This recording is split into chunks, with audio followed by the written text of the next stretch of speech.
Doutor Marcelo, bom dia. Muito obrigado pela disponibilidade em atender aqui o Bom Dia Cidades e os nossos telespectadores. Bom dia, Nathalie. Bom dia a todos os telespectadores. É sempre um prazer estar aqui com vocês, participando do programa, que tanto contribui, na verdade, com a nossa população. É um prazer. Doutor, para a gente começar o nosso bate-papo, que eu pretendo que seja de forma bastante esclarecedora, o que é o lockdown? Na verdade, em uma interpretação literal, significa, na verdade, o isolamento total, né? Ou seja, é uma medida mais rigorosa desse isolamento social que estamos vivendo atualmente. Ou seja, é a restrição absoluta da população em suas casas. A quem é que cabe definir as regras desse isolamento mais rígido, desse bloqueio total, se assim a gente pode utilizar como sinônimo? Em uma análise técnica, Nathalie, essa foi uma discussão trazida inicialmente, né, em fevereiro desse ano, e o Supremo Tribunal Federal, o STF, né, decidiu que os estados, os demais entes federativos, ou seja, os estados e os municípios, também podem legislar sobre a matéria em questão. Ou seja, né, Suas Excelências, os ministros da Suprema Corte, entenderam que não recai exclusivamente ao governo federal. Ou seja, os governadores e os prefeitos municipais poderão assim tratar da matéria.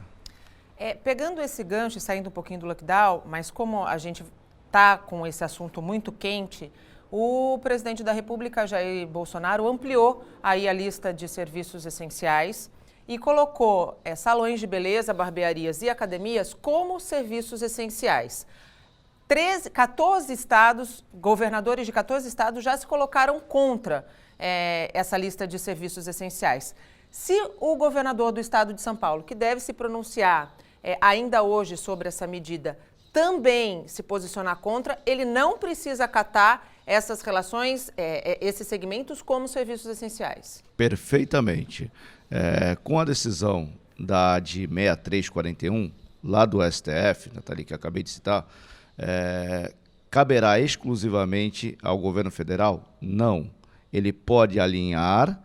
E aí sim, se não houver, né, nenhum contraponto do governo estadual ou municipal, passaria a vigorar, evidentemente, essas atividades como essenciais, as academias, os salões de beleza.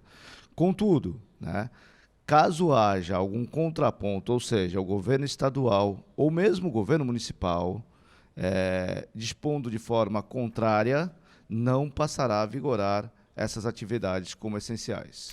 Voltando ao lockdown, doutor Marcelo, e falando de atividades e serviços essenciais, num eventual anúncio de bloqueio total, o que não pode ser interrompido?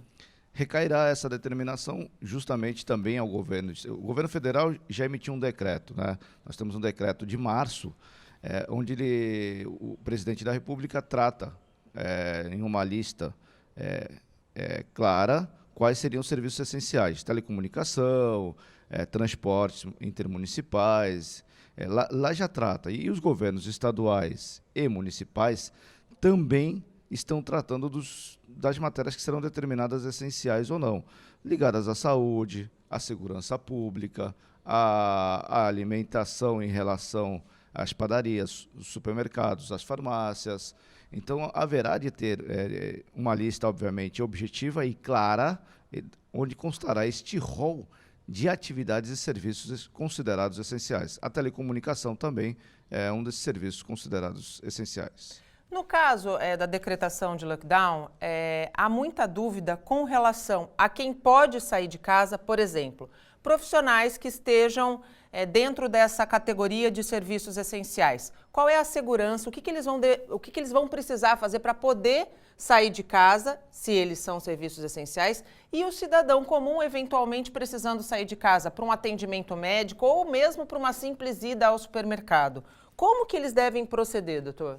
Eu sugiro que esse profissional, Nathalie, não só para a garantia dele, a tranquilidade, mas também como amparo legal, que ele saia com algum comprovante, né, de que ele exerça aquela atividade laborativa essencial. Por exemplo, um holerite, uma carteira de identificação, um crachá, algo que valha, que comprove evidentemente que ele exerce aquela atividade e que estaria destinado a cumprir as suas obrigações. E com relação ao cidadão comum que, por exemplo, precisar sair de casa para ir no supermercado? Muito bem. Nesse caso, ele também vai ter que comprovar que a sua saída ela é necessária e excepcional, ok? Isso é muito importante. Ele terá que sair em caráter de excepcionalidade, que a regra vai ser, isso é muito importante, se for decretada essa medida emergencial. A regra é permanecer em casa.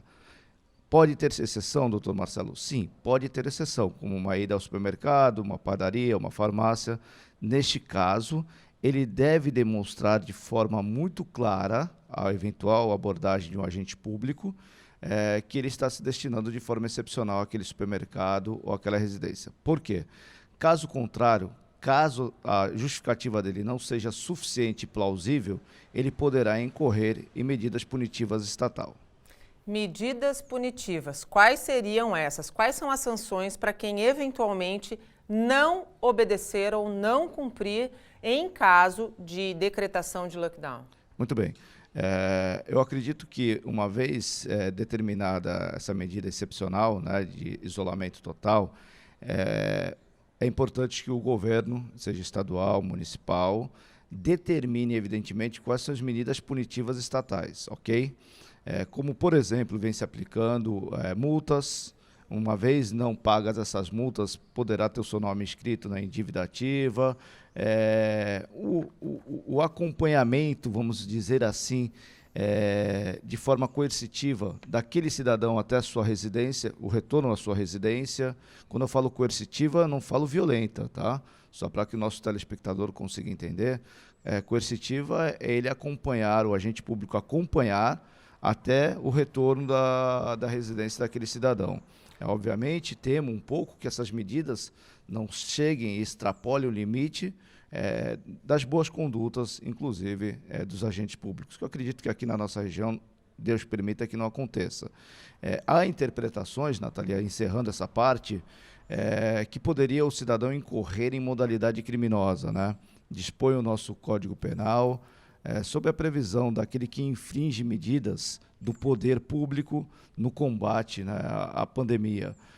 Eu entendo essa medida já não tão cabível tecnicamente, fazendo uma análise técnica do direito penal, respeitando, obviamente, posicionamentos divergentes, mas eu entendo não tão cabível, porque a simples saída da sua casa não quer dizer que ele tenha o dolo. O que é o dolo no direito penal? É a vontade, evidentemente falando, de infringir que o poder público combata. Ele pode estar saindo da sua residência, mesmo, aspas, infringindo, de uma maneira não tão técnica, mas para dar sua caminhada matinal, por exemplo, por recomendação médica e etc. E não com o objetivo, com ânimos, com o que nós chamamos no direito penal de dolo, que é o elemento subjetivo desse tipo penal.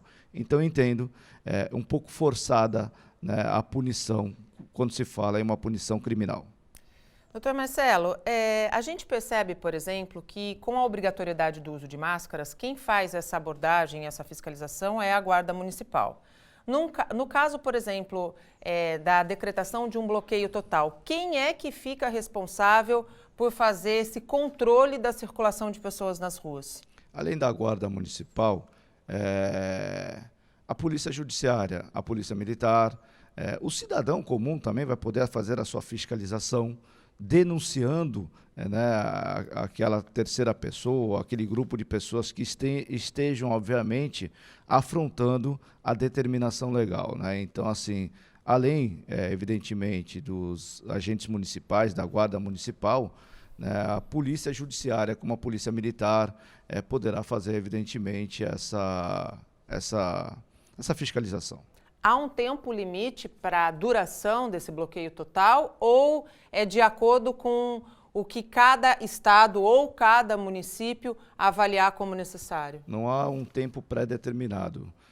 Porém, enquanto persistir essa necessidade, de acordo, obviamente, com aquele estado ou município que determinou a medida rigorosa, persistindo a necessidade, persistirá obviamente, a medida de rigor. Doutor Marcelo, muito obrigado. Sempre um prazer. Pelos esclarecimentos. Acredito que a gente conseguiu colocar para os nossos telespectadores e por quem nos acompanha pelas redes sociais exatamente do que se trata a medida, quais são as sanções, quem é que é responsável, que eu acho que é isso que é a nossa função, informar e informar a partir de fontes seguras. Muito obrigada. Eu parabenizo a TV Santa Cecília pelas informações levadas à população. Bom dia. Bom dia.